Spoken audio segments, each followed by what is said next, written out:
안녕하세요. 이인서입니다. 오늘은 디자인을 배울 수 있는 사수가 있는 회사에 가고 싶다라는 취업을 준비하는 학생들이 많이 하는 이야기에 대해서 이야기를 해보려고 해요. 이제 성장을 하려면 어디서 이제 이런 이야기들을 많이 들은 것 같아요. 사수가 있는 곳에서 디자인을 잘 배워야지 성장도 이렇게 할 수 있고 더 좋은 회사도 갈 수 있다. 내가 여기에 있지만 회사에서 이만큼을 배워가지고 더 좋은 회사에 가고 연봉도 올리고 이렇게 해야 된다 라고 이야기를 많이 들은 것 같아요. 이게 얼마나 여러분들이 회사를 생각할 때 가지고 있는 환상인지에 대해서 이야기를 좀 해보려고 합니다. 저는 사실 회사에 처음 들어가가지고 첫 입사를 했을 때 사수한테 네 사수는 저 사람이야. 네 사수한테 물어봐. 이렇게 얘기를 하셔가지고 그때 사수라는 단어를 처음 들어봤었어요. 그래서 제가 그때는 그게 무슨 뜻인지 몰라가지고 찾아봤을 때 직장 사수라는 말이 아예 있더라고요. 그래서 직장에서 자신의 업무를 봐주는 사람을 말한다 라고 되어 있어요. 자, 그러면 한번 이야기를 좀 해볼게요. 일을 한다라는 의미를 이제 먼저 좀 생각을 해볼게요. 여러분들이 이거를 학교 다니는 것과 비슷하게 생각을 하면은 절대 안 돼요. 왜냐면 학교에서는 여러분이 돈을 내고 배우는 곳이잖아요. 근데 회사는 내가 돈을 받아요. 이곳은 배우는 곳이 아니라 일을 하는 곳이에요. 그래서 배우는 것이 목적이 되면은 사실적으로 그냥 업무를 조금 봐주는 사람을 이야기를 하는 건데 이게 왜 그랬는지에 대해서 좀 이야기를 할게요. 저는 이 문화도 경험을 했고요. 제가 신입사원 때는 이런 문화였었고, 제가 경력이 좀 있고, 뭐, 대리나 이럴 때에는 현재의 수평적 조직 문화로 바뀌어가고 있던 시점이었어요. 그래서 두 가지를 다 경험을 했고, 아마 지금도 수직적인 조직 문화를 가지고 있는 회사들도 있을 거예요. 두 가지를 다 경험한 저로서는 뭐가 좋다 나쁘다 라고 이야기는 하기 어려운데 여러분들이 회사에 갖고 있는 어떤 환상을 조금 갖지 말아달라. 그리고 내가 얼마나 준비가 되어 있지 않으면 취업하기가 어려운가에 대한 이해를 조금 더 심어주기 위해서 이야기를 하는 것입니다. 우선 과거에는 이런 식이었어요. 아마 지금도 이런 회사들이 많이 있을 거예요. 부장이 있고 사장이 있고 과장이 있고 팀이 있으면 대리가 있고 신입이 있고 이런 식으로 이제 서열로 되어 있는 수직적 조직 문화를 이루는 경우들이 많이 있어요. 근데 어느 순간부터 부장이 그냥 팀장이 되었고요. 김 팀장이. 그리고 차장이 그리고 제임스 님이 됐죠. 그리고 과장이 제인 님이 됐고요. 그리고 대리가 톰 님이 됐어요. 그러니까 이런 식으로 해가지고 팀장이 여러 명을 이렇게 동등하게 일을 하는 구조를 이야기를 하거든요. 지금은 많은 회사들이 이런 식으로 운영이 많이 되어서 평등한 수평적 조직 문화를 목표로 합니다. 이런 식으로 이야기하는 거를 많이 봤을 거고요. 그리고 좀 오래된 대기업이나 이런 곳들은 아직도 부장이나 차장 이런 식으로 계속 유지가 되고 있어요. 유지가 되고 있어도 부장이 팀장이고 여기 있는 차장이랑 과장이랑 대리랑 신입이랑 하는 일들이 거의 비슷하게 이렇게 분배가 되는 경우들이 많아요. 과거에는 부장이 어떤 업무를 주면은 이 프로젝트를 차장이 다시 과장한테 주고 과장이 진행을 하면 밑에 있는 신입이나 대리가 그거를 좀 서포트하는 역할들을 많이 했어요. 팀장이 하는 역할들을 습득하게 되는 게 조금 있었어요. 그러니까 이거를 대놓고 여러분들은 학교처럼 하나하나 디자인을 가르쳐준다라고 생각을 하는데 그런 일은 거의 없어요. 현재를 살아가는 이제 여러분에게 사실상 이 사수라는 말은 거의 의미가 없다고 봐야 돼요. 만약에 여기에 있는 제인님이 1년차 톰한테 디자인을 가르친다. 이런 경우는 좀 분위기가 이상해지는 그리고 꼰대스러움 이라고 오해를 받을 수가 있거든요. 그래서 이런 일들은 거의 위에 있는 이제 직원들이 이런 것들은 좀 많이 피하고도 있어요. 이거는 실제로 저희 학생이 취업을 했는데 자기가 포토샵으로 뭔가를 그리는 거를 이렇게 지나가는 제인님께서 보시고는 한숨을 푹 쉬시면서 정말 답답하게도 한다 뭐 이런 식으로 지나가면서 얘기를 하고 갔나 봐요. 그러면 이 친구 제임스 입장에서는 왜 내가 뭘 잘못했는지를 모르는 거예요. 그래서 저한테 그날 톡을 보낸 거예요. 화면을 캡처해서 제가 이렇게 작업을 하고 있었는데 선생님, 제가 뭘 잘못했죠? 이렇게 물어보는 거예요. 전후 사정을 모르는 제 입장에서 이걸 캡처해서 보낸다고 한들 한숨을 쉰 이유를 제가 알 수가 있을까요? 네, 저도 몰라요. 그래서 내가 어떻게 알아? 그러면은 너의 그 선임님한테 가서 여쭤보렴. 죄송한데 제가 뭘 잘못하는지에 대해서 조금만 알려주시면 안 될까요? 라고 정중하게 한번 여쭤보렴. 그랬더니 친구가 못하겠어요. 그래서 제가 그랬어요. 아니, 이 사람, 너랑 경력 차이도 굉장히 많이 나고, 조금 더 친하게 얘기를 하면서 한번 질문할 수 있는 거 아니야? 그랬더니, 창피하대요. 그리고, 사람들이 이상하게 생각할 것 같다는 이야기를 했어요. 그러니까, 이 사람도 아마 얘를 골리고 싶은 마음에 그렇게 얘기한 게 아니라, 정말 지나가다가 얘가 한 걸 보니까 답답해서 이야기를 했는데 나서서 이야기를 하자니 뭔가 분위기가 그런 분위기가 아닌 거고 그래서 아마도 이렇게 그냥 한숨을 쉬고 간 것 같아요.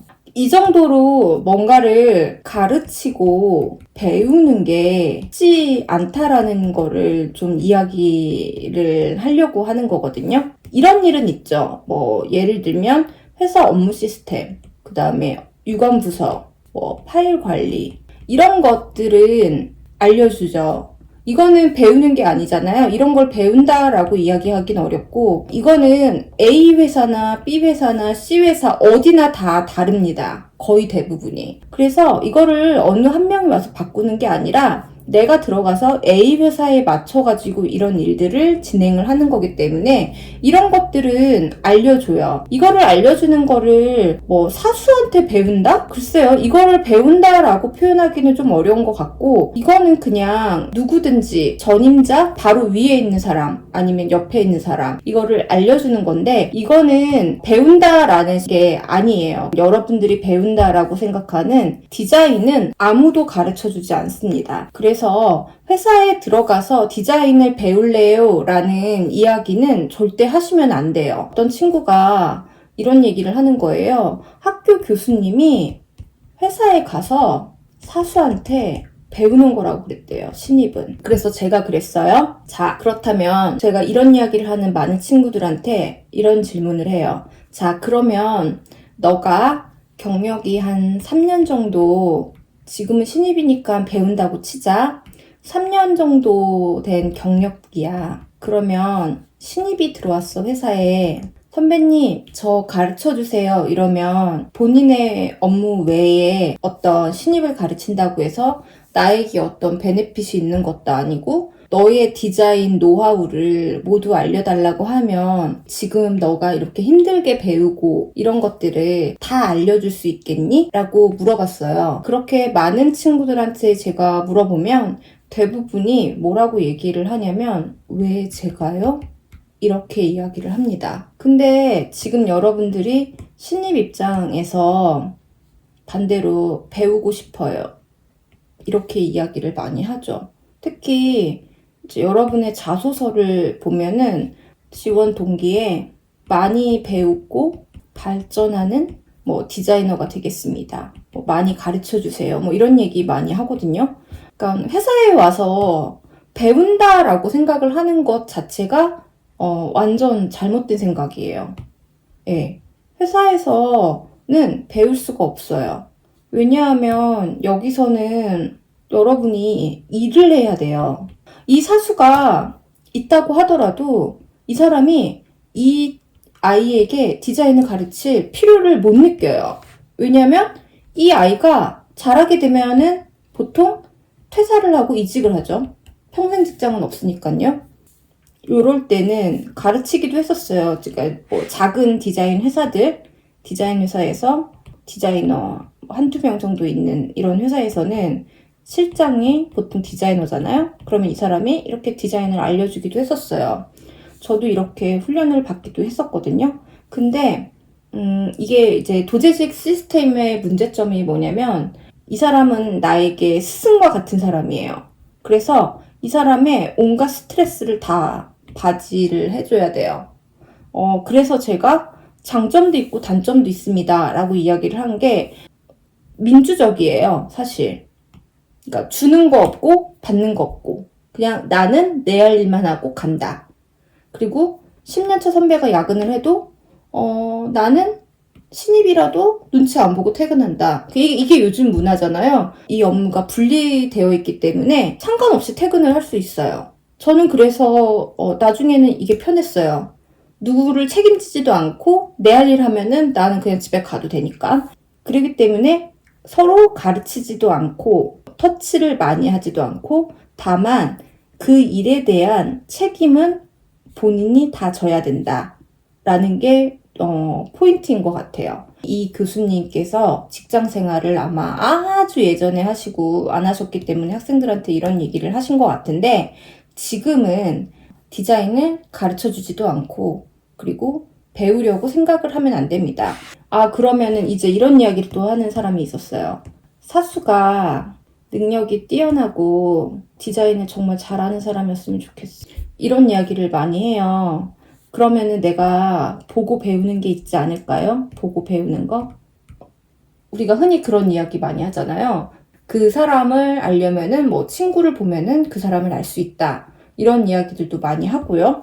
비슷한, 그러니까 얘가 세모면 세모랑 비슷한 사람이 모이고요. 얘가 동그라미면은 동그라미와 비슷한 사람이 모여요. 그리고 내가 별표면은 별표가 비슷한 사람이 모여요. 그 이야기는 즉슨 이거를 회사라고 한다면 회사에서 뭐 우리의 조직 문화를 잘 이해하고 뭐 우리와 함께 어울릴 수 있는 사람을 찾습니다. 뭐 이런 이야기 많이 하잖아요. 그게 무슨 뜻이냐면은 우리 그룹에 잘 맞는 이거는 인성이나 성격을 이야기하는 걸 수도 있지만 저는 뭐라고 생각을 하냐면 실력이랑도 관련이 있거든요. 실력이 비슷해야 돼요. 내가 80%밖에 못하는 사람인데 내가 110%를 항상 하는 사람한테 이렇게 들어가기가 되게 힘들어요.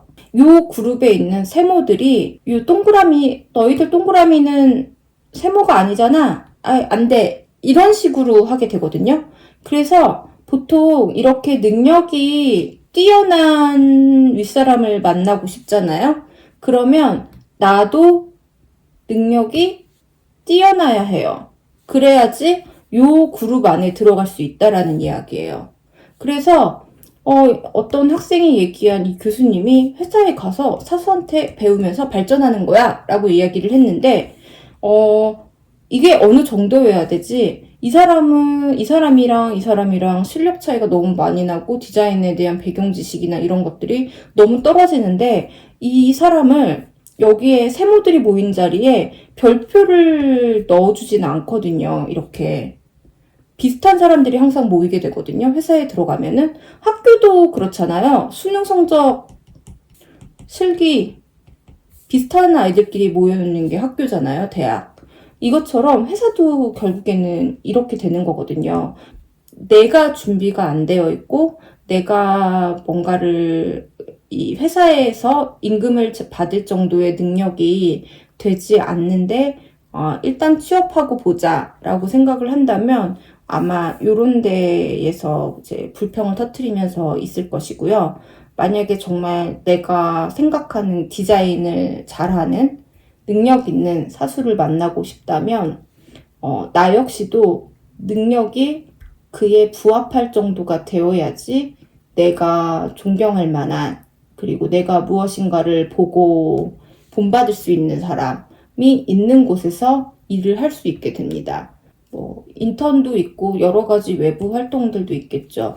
그 중에서도 저는 디자인 아르바이트 이런 신입 아닌 신입을 많이 찾는 것 같아요. 준비가 되어 있어야 되고 회사를 들어가시려고 생각을 했다면 나 스스로 디자인을 내가 얼마나 해낼 수 있는가.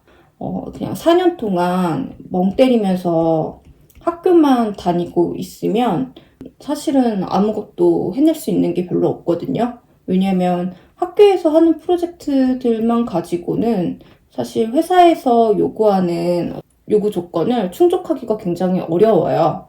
사수가 있는 회사에서 많이 배우고 싶어요 라는 생각보다는 좋은 사람들이랑 함께 일하고 싶다면 나도 그에 준하는 사람이 되어야 된다. 그리고 내가 준비가 되어 있지 않으면 절대 그 사람들은 나를 뽑아주지 않는다. 라는 것을 기억을 하시고 취업 준비를 하시기를 바라겠습니다. 오늘 이야기는 여기까지고요. 다음 시간에 만나도록 하겠습니다. 감사합니다.